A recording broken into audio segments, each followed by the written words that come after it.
Welcome to Design Your Destiny, your podcast for tapping into the power of your subconscious mind.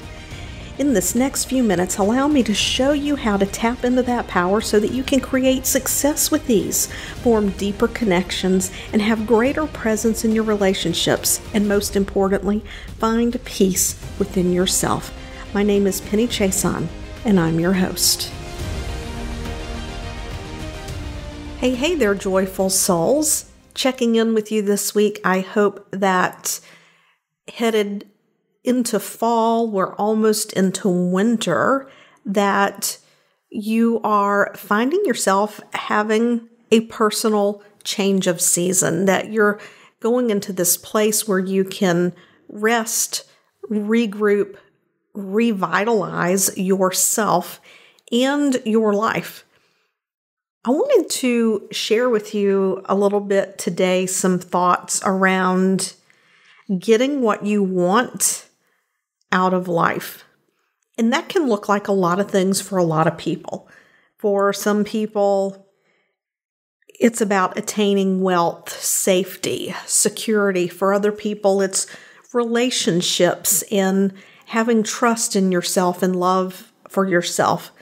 Some people are truly on a journey of self-discovery, and other people are here to just simply create expansion, to create impact in the world. And that's the beauty of life. We get to choose. We have free will, and we get to choose what we want. Not only do we get to choose what we want, to some degree, and actually to a large degree, we get to choose how we feel and how we perceive life. Now, I know that I've spoken in the past about how our baseline view of the world, that our current perceptions and interpretations are colored by experiences of the past. But because we have free will and we have the power to choose, we can change those viewpoints. We can change those perceptions through choice, through habit. It becomes an issue for people when that perception or interpretation has become a deeply rooted belief that is somehow tied to a sense of identity or safety and security.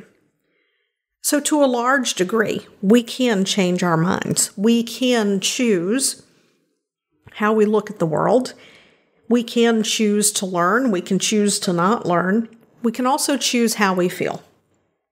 And the way that we choose how we feel is through choosing our thoughts, and choosing our thoughts carefully. Because when it comes to the brain, wherever it is that your attention is, you're going to get more of what you already got.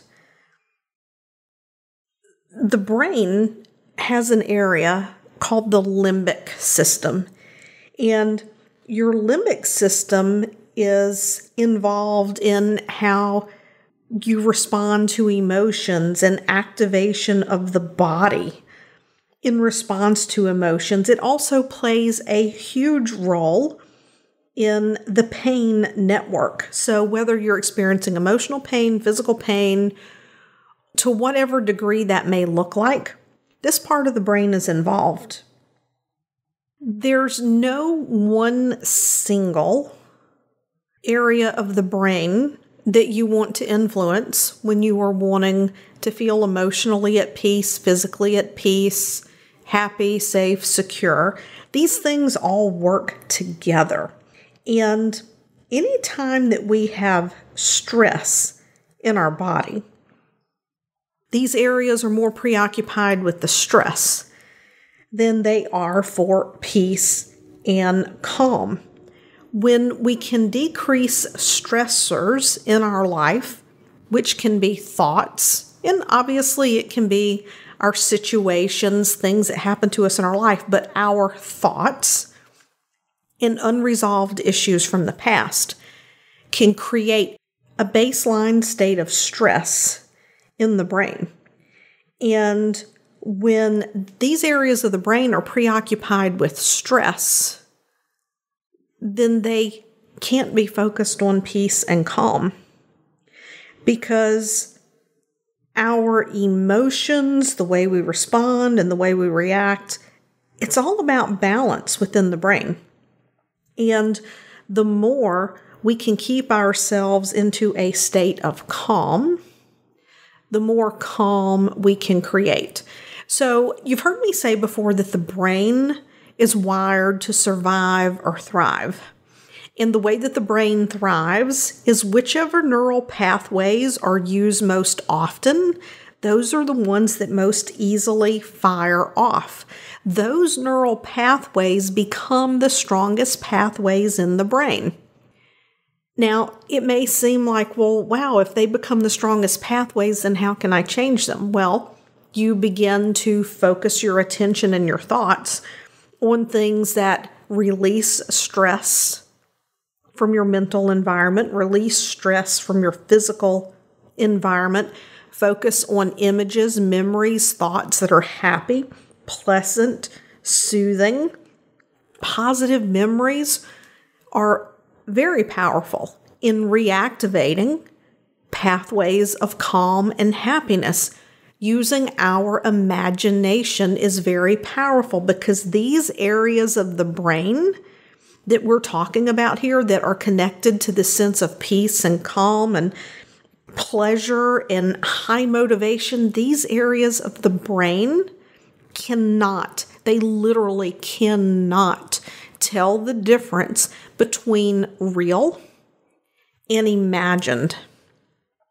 They literally can't tell the difference. They're just processing information and they're firing off responses.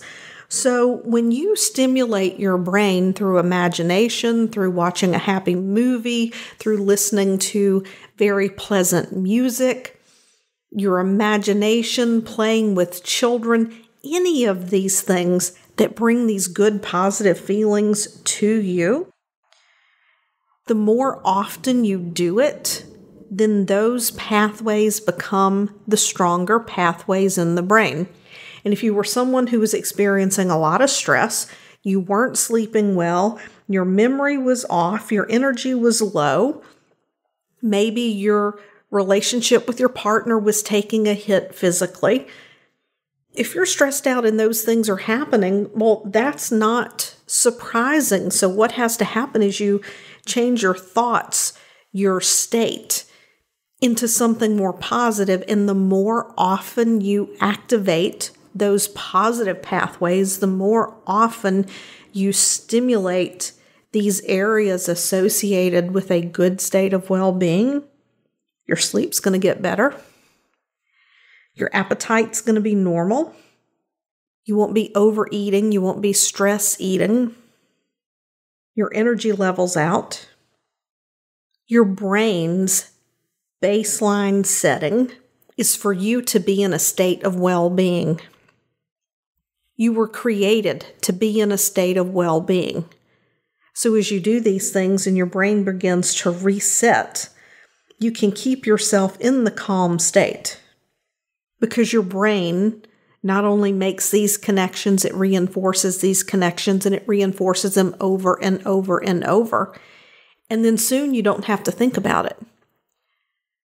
What I liked to tell clients in the past that I worked with who were dealing with chronic pain, the first thing I want you to say to yourself every morning when you get out of bed, whether you do or you don't, tell yourself out loud, I feel better today.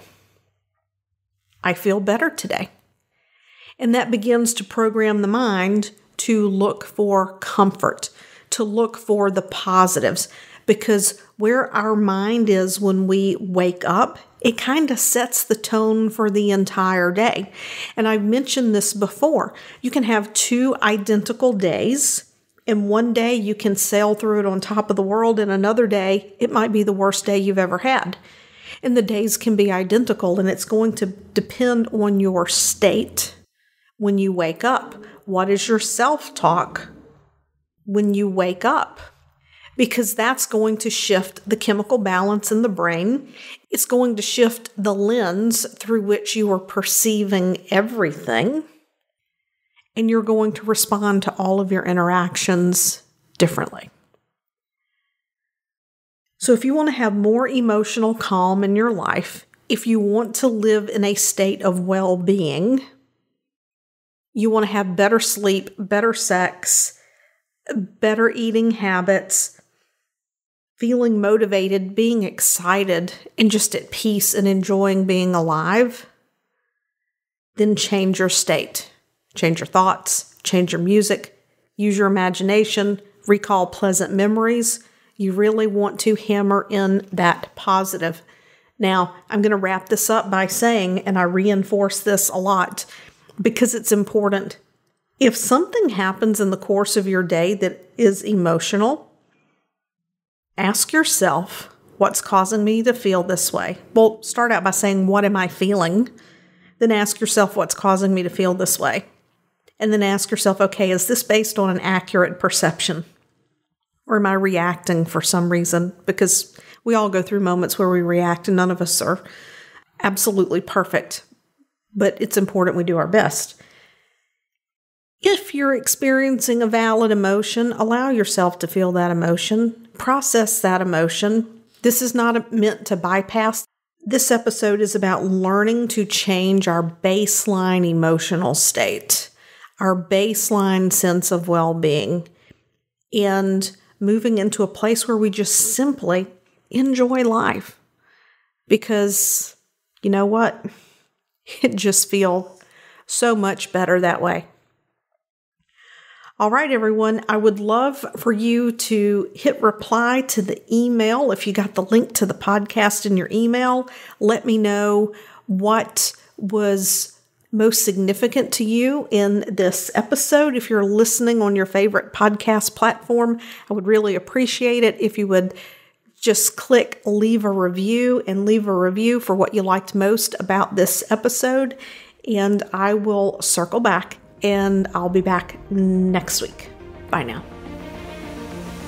Thank you for listening today. If you've enjoyed this episode of Design Your Destiny, I would appreciate it if you would head over to iTunes and leave a positive review.